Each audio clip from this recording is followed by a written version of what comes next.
So you might be asking, well, why would I want to learn C Sharp over, let's say, C++ or C or JavaScript or Ruby?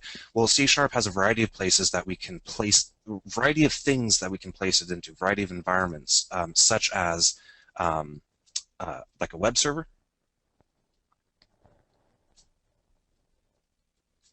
or Unity 3D. I say that specifically just because it's the most well-known game engine around. We can place it into desktop applications,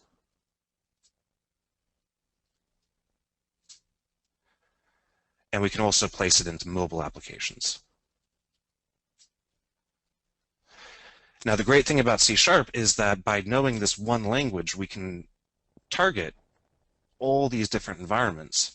And these environments will provide different ways for you to express your logic and control them. So Unity 3D would allow you to control game objects and so on.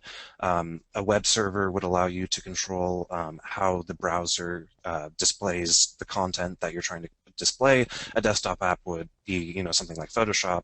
Mobile apps would be something obviously you run on your phone. So